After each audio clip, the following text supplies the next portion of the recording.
इक़्तिदार, सरमायादार और फौजी डिक्टेटर तीनों की नफ्सियात एक है और तीनों की नफ्सियात जमहूरियत की नफी है। तीनों की नफ्सियात जमहूरियत की नफी पर कायम है। जागीरदार उसका ब्रॉटअप ऐसे माहौल में हुआ है, उसकी नफ्सियात ने नश्व नुमा ऐसे माहौल में पाई है कि उसने जिस बेटी को पसंद किया उसको उठा लिया। उसे कौम की बेटी की इज्जत, अपनी बेटी की इज्जत दिखाई नहीं देती। जिसने सर उठाया उसी की चोरी करवा दी, उसी को अगवा करवा दिया, कत्ल करवा दिया। वो जागीरदार जिसकी नफ्सियात इस माहौल में बनी है, जब वो पूरे मुल्क का इक़्तिदार लेता है तो वो पूरे मुल्क को अपनी जागीर के तौर पे चलाना चाहता है। सरमायादार उसकी नफ्सियात ये है, वो पूरे मुल्क को अपनी इंडस्ट्री के तौर पर और फाउंड्री के तौर पे चलाना चाहता है, पूरे मुल्क को इंडस्ट्री बनाना चाहता है। इसलिए कि सरमायादार ने पूरी जिंदगी एक ही सबक सीखा है, एक ही सबक सीखा है कि दुनिया का कोई काम पैसे के बगैर नहीं होता और कोई काम ऐसा नहीं जो पैसा लगाएं तो हो न सके। एक ही उसूल है उसका, वो हर एक को खरीदना जानता है।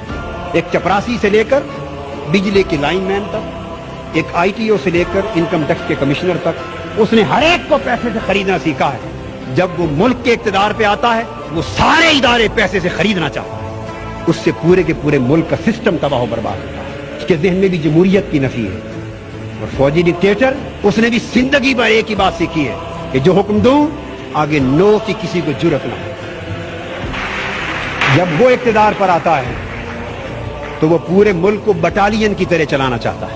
48 साल में मुल्क की ज़मान इक़्तिदार बदल बदल के इन 3 तबक़ात में रही है। यही वजह है कि चेहरे ही बदलते रहे हैं। निज़ाम न बदलना था न बदल सका और न बदलेगा जब तक इक़्तिदार की कुर्सियों पर जागीरदार, सरमायादार, वडेरे काबिज हैं। उस वक्त तक इस मुल्क की तकदीर, इस मुल्क का निजाम, इस मुल्क के गरीब का मुकद्दर कभी बदल नहीं सकता। अगर गरीब को अपना मुकद्दर बदलना है तो इक़्तिदार इनसे छीनना होगा, इन ऐवानों से इनको निकालना होगा।